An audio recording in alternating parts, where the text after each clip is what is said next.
você, alô você. Sou Adelante Focado. E aí, tranquilo? Na área. Cadê o Zuki? Tá aqui, pô. O Zuki tá aqui. Bacana? O que aconteceu? Ontem, a gente trabalhou aqui furto com abuso de confiança, não foi isso? Qualificado pelo abuso de confiança. E mais o quê? Deixa eu dar uma olhada aqui que eu não lembro. Vamos lá. Ah, tá. A gente viu furto qualificado pelo rompimento ou destruição de obstáculo, não foi isso? E o abuso de confiança. O que eu resolvi fazer? Vou dar continuidade para fechar as qualificadoras. Beleza? Rapidinho aqui, eu tenho 20 minutos só. Tem que resolver algumas coisas aí. Enfim. E aí eu vou continuar agora. É legal? Coraçõezinhos aí. Balãozinhos. Bacana. Primeira parte não tá pegando. É só o que... Não, disseram que tá travando.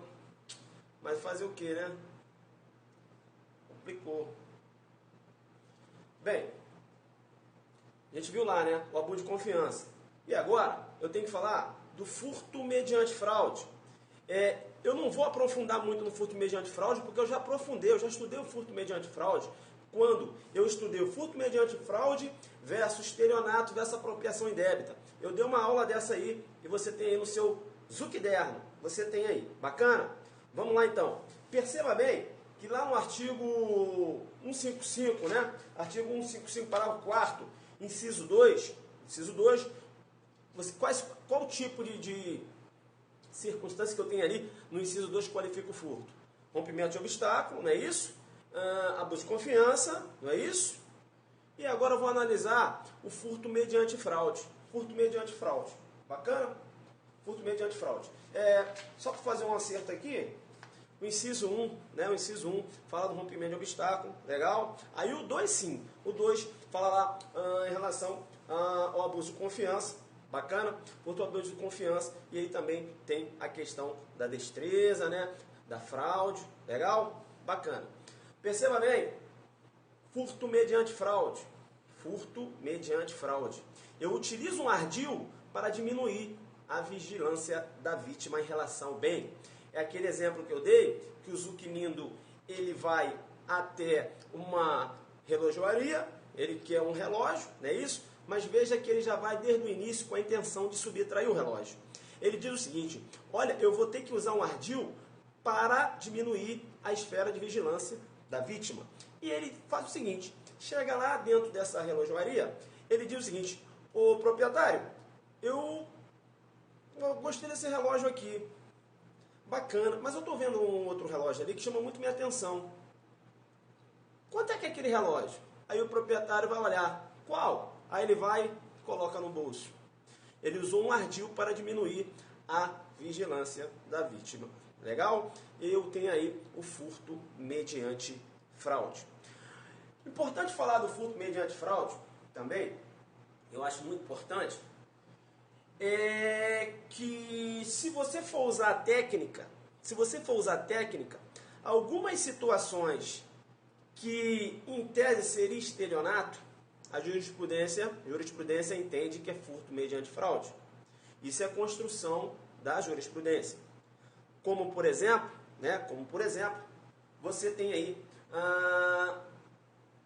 aqueles saques eletrônicos, não é isso? Via internet. A jurisprudência entende, né? Que aqueles saques eletrônicos via internet, claro, aquela pessoa não tem aquela conta, né? Ela consegue lá desenvolver técnicas dentro da informática para subtrair aquele valor. A jurisprudência entende que esses saques eletrônicos via internet caracteriza furto mediante fraude. Legal? Tá?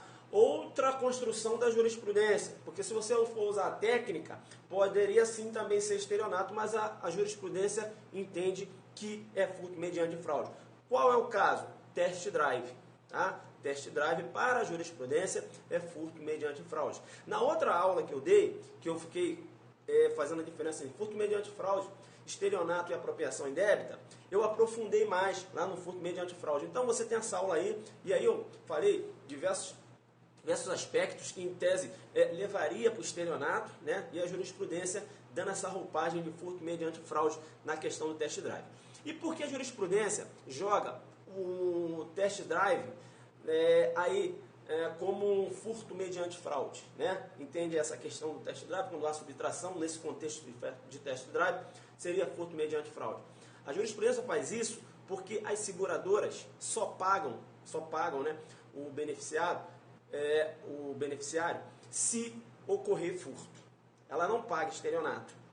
Então, para não ganhar um prejuízo grande, essas concessionárias e tal, a jurisprudência encara o test drive como furto mediante fraude, até mesmo para que essas concessionárias venham receber lá da empresa seguradora. Beleza, então? Tranquilo? Bacana. Legal, hein, professor? Legal. Deixa eu ver outra coisa importante aqui. Legal. Você tem que ficar muito esperto. Furto mediante fraude versus estelionato. No furto mediante fraude, você usa um ardil e subtrai a coisa. No estelionato, você usa um ardil e a vítima entrega a coisa. O Zuctel, ele quer comprar um relógio. Aí ele vai até lá na relojoaria, tá certo? Na verdade, ele não quer comprar, né? Ele quer um relógio para ele, né? Ele já vai com a intenção de ter esse relógio, mas ele não quer gastar dinheiro. E ele vai pensando no caminho, cara, será que eu vou usar um ardil para diminuir a vigilância da vítima? Como é que eu vou fazer? Posso chegar lá e pego um relógio na mão e pergunto à vítima quanto é o outro relógio, quando ela olhar eu coloco no bolso. Se eu for fazer isso, eu tenho um furto mediante fraude. Por quê? Porque eu vou estar com o relógio e eu vou subtrair. Cara, mas eu posso fazer o seguinte também. Eu posso chegar lá, levar uma identidade de uma outra pessoa, e aí eu acabo enganando a vítima também com o ardil, mas vou fazer até bonito, sabe? Porque é ela que vai me entregar o bem. Perceba bem que se você usa um ardil para que a vítima te entregue um bem, isso é estelionato e não é furto mediante fraude. Então, se o Zuquilindo ele vai na relojoaria, chega lá, ele apresenta uma identidade falsa para fazer um financiamento, e a vítima achando que ele é um bom cliente, legal, Zuquilindo, tá, não, seus documentos, tudo ok, toma aqui o relógio. Ele pega o relógio e vai embora, eis que é estelionato, não furto mediante fraude. Outro exemplo também, o Zuquilindo ele foi nessa relojoaria, tá certo? Chegou lá, ele queria comprar o relógio, beleza? Queria comprar um relógio, tá? Legal. Aí, tinha um outro relógio lá que chamou a atenção dele. Falou, poxa, que relógio bonito. Deixa eu ver esse relógio. Caramba, que relógio legal. Ficou bem em mim. Ele olhou assim no espelho, né? Ficou bem em mim. Quando ele está experimentando ali o relógio, achando um relógio legal, o mal ataca a cabeça dele. Leva. Cara, vou levar esse relógio. E foi embora. Perceba bem que quando ele recebeu o relógio, ele tinha boa fé. Ele recebeu o relógio, né, a título inclusive de empréstimo a título, né? Olha só, usa aí para ver como, né, como ficou, tá certo? Ele só usou para experimentar o relógio. Nessa hora ele não tinha a intenção de subtrair. Quando ele colocou aquele vídeo, ficou bonito, ele falou, vou ficar com esse relógio para mim. E foi embora. Não tem o furto mediante fraude, não tem o estelionato, eu tenho apropriação indébita. Por quê? O dolo de ter a coisa para si, nasceu quando ele estava de posse da coisa. Entenderam ou não? Ele tinha intenção, percebeu? Ele tinha intenção de comprar. Chegou lá, ele viu um outro relógio, e ele também, vou ver se ficou bom. Posso ver se ficou bom? Pode. Aí ele colocou, caramba, ficou legal. Quero esse relógio. Ele decidiu ficar com a coisa quando já estava com a coisa na mão, tá certo? A título de quê? Só para empréstimo, ali para ele usar, né? Empréstimo não, para ele só experimentar, né? Para ele ver se ficou legal.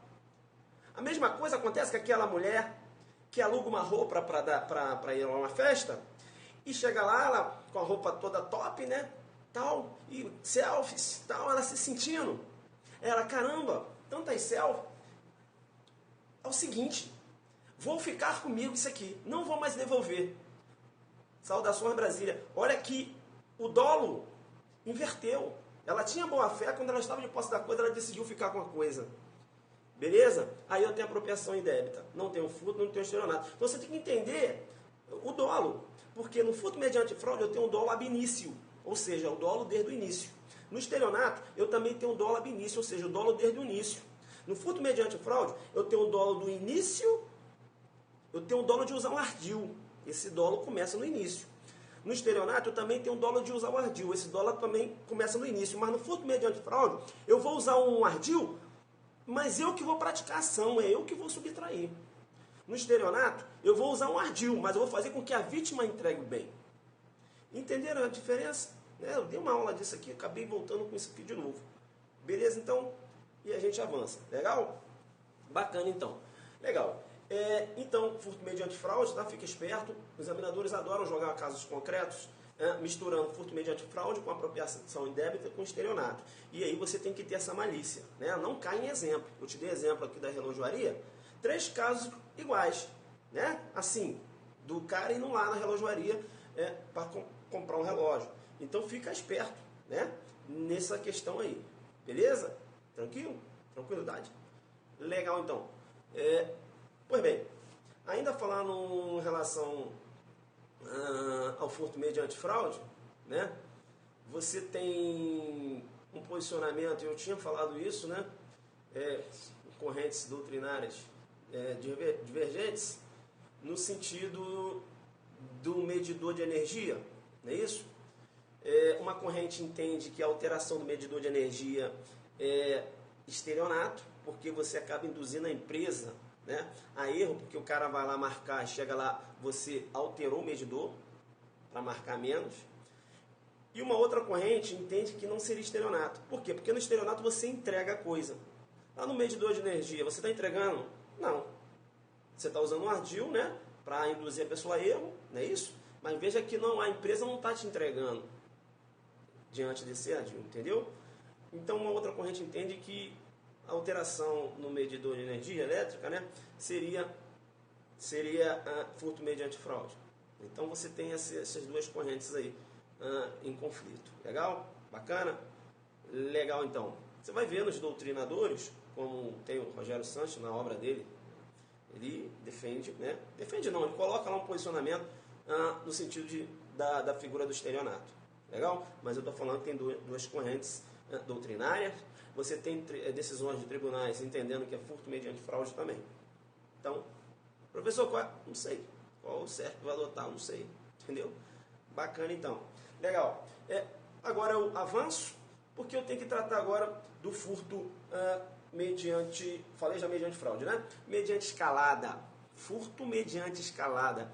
Perceba bem que escalada é você exercer, né, um esforço anormal. Bacana? Escalada é você exercer um esforço anormal. Legal? Perceba bem, a casa tem um muro alto. Para você entrar naquela casa, você vai ter que fazer uma força, vai ter que escalar, né, para chegar no interior da residência. Perceba bem, eu falei escalada, eu falei esforço o quê? Incomum. Então aquela casa que tem um muro baixo, que tem um portão baixo, se o cara tem uma facilidade de ultrapassar o muro, não é escalada, não qualifica o furto. Casa com muro baixo, portão baixo, se não há um esforço em comum, não qualifica o furto, não é escalada. Outra coisa muito importante é que você tem que raciocinar a escalada, tá? Vai raciocinar a escalada toda vez que o agente, o autor, desenvolver um esforço em comum. E não ficar pensando que escalada é só subir. Porque aquele, né, que cava um túnel para ter acesso à residência, veja que o esforço é incomum. Porque ele está, fazendo um buraco para entrar por baixo. É um esforço incomum. Se é um esforço incomum, eu vou chamar de escalada, muito embora ele esteja descendo e não subindo. Bacana, então? Tá? Escalada, né? Muito embora o túnel também é considerado escalada, tá certo? Então, se ele faz aí, né, escava um túnel para chegar lá ao local para subtrair a coisa, legal, é escalada também. Então tira a escalada de você pensar que escalar é só subir. Né? Toda vez que ele for obrigado a exercer um esforço comum, você vai entender como escalada. Túnel, por exemplo, deixa eu ver se eu tenho outro exemplo. Coloquei aqui. Ele utiliza cordas, né? Joga a corda lá e vai subindo. É isso? Você tem um exemplo do Homem-Aranha, né? Aqui em Brasília andou um Homem-Aranha aí subindo lá na Asa Sul, o cara começava a escalar os apartamentos e caía para dentro. A gente chamava um Homem-Aranha. Bacana então. Então, mediante escalada, tá, isso é muito importante, túnel subterrâneo, isso é legal. Janelas e muros baixos, não configura, já falei, né? Se aquela casa tem um muro baixo e o cara não tem esforço nenhum, ele pega ali a perna e passa. Não há que se falar em escalada. Bacana? Portão baixo também não há que se falar em escalada. Pois bem, será que é necessária a perícia para materializar que ocorreu um esforço em comum? Sim ou não? É necessária a perícia, beleza? A perícia é necessária, tá? Posicionamento firme de que a perícia é necessária. Porém, o STF tem um posicionamento que, muito embora seja necessária, pode ser dispensável, beleza? Pode ser dispensável. Por que pode ser dispensável? Pode ser dispensável quando, quando for possível, provar de uma outra forma, Provar de uma outra forma. Por exemplo, você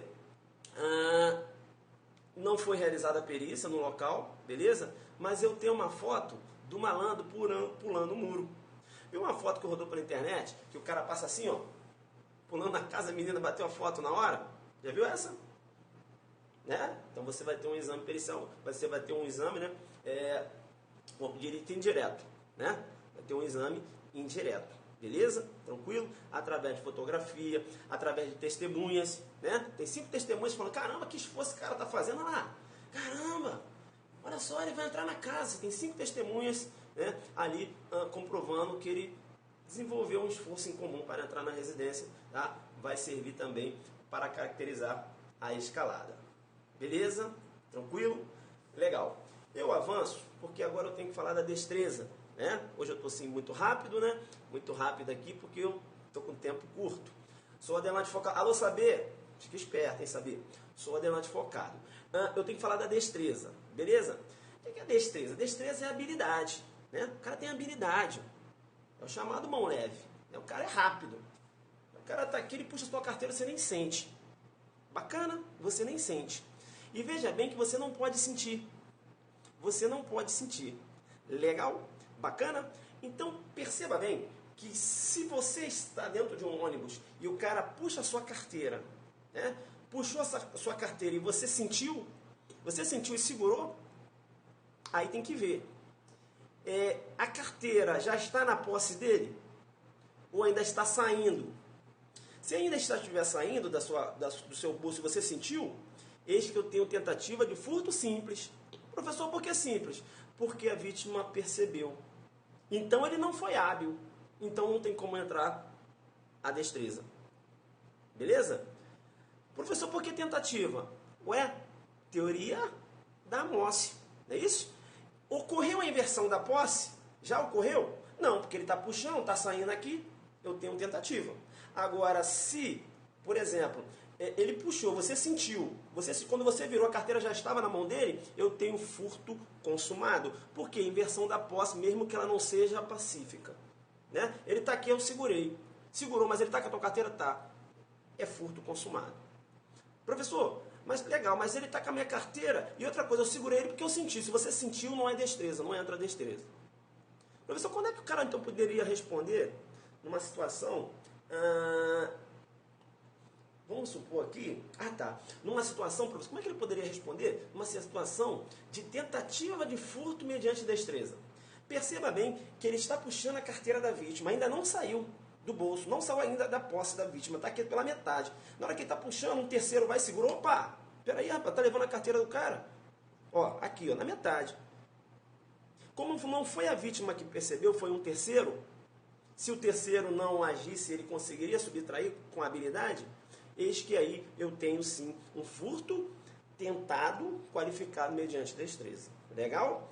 Professor, tá. E quando é que eu poderia ter um furto consumado mediante destreza? Ele puxou a carteira, você não sentiu, correu e terceiro conseguiu pegar lá. Não seria tentado? Não. Teoria da posse. Teoria da posse, inversão da posse, mesmo que a inversão não seja, mesmo que a posse não seja pacífica. Legal? Bacana, né? Isso, apreensio, amócio, né? Fica ligado, a gente vai fazer uma aula aqui de consumação de furto, é por isso eu não queria muito entrar nas teorias, né? Mas você tem a teoria da contractácio, você tem a teoria da locupretácio, você tem a teoria da amócio, você tem a teoria da mócio.